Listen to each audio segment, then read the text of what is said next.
Canada کے شہر Detroit کے نزدیک ونڈسر کے رہائشی 8 سالوں سے ایک پراسرار شور کا سامنا کر رہے ہیں، جس کا منبع لاکھوں کوششوں کے باوجود بھی علم میں نہیں آ سکا۔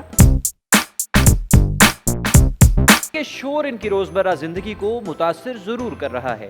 2,10,000 سے زائد آبادی کے اس کینیڈین شہر میں سنے جانے والے اس پراسرار شور کو ونڈسر ہم کا نام دیا گیا ہے۔ بتایا جاتا ہے کہ اس شور کی شدت تبدیل ہوتی رہتی ہے اور یہ بے ترتیب وقفوں کے بعد سنائی دیتا ہے۔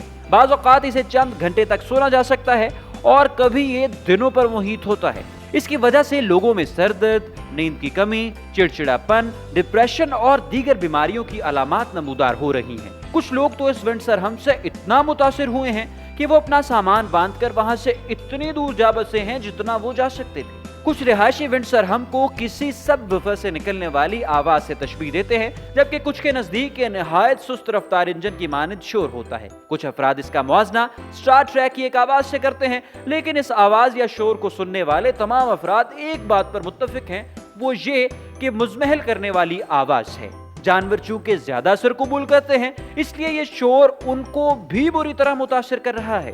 ایک شہری کے مطابق آوازوں کے دوران کتے زیادہ تر بھونکتے رہتے ہیں، جبکہ بلیاں عام طور پر گھروں سے باہر نہیں نکلتی۔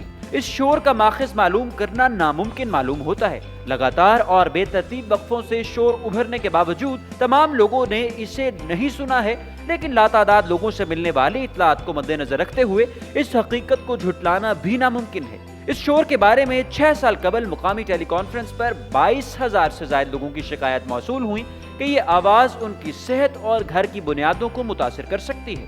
سالوں سے ونڈسر ہم کے عقدے کو حل کرنے کی کوشش کرنے والے کارکنان کا کہنا ہے کہ زگ نامی جزیرے پر US اسٹیل نامی کمپنی اپنے کاموں کے معاملے میں نہایت رازداری برتتے ہوئے غیر معاون ہونے کا ثبوت دے رہی ہے۔ نیو یارک ٹائمز اور دی گارڈین دونوں نے اس معاملے پر کمپنی سے رابطہ کرنے کی کوشش کی، لیکن ان کی طرف سے کوئی رد عمل سامنے نہیں آیا۔ ونڈسر ہم تاحال لوگوں کے لیے ایک عذاب بنا ہوا ہے اور ان کے پاس اس سے نجات کے لیے سوائے نقل مکانی کرنے کے اور کوئی دوسرا راستہ نہیں ہے۔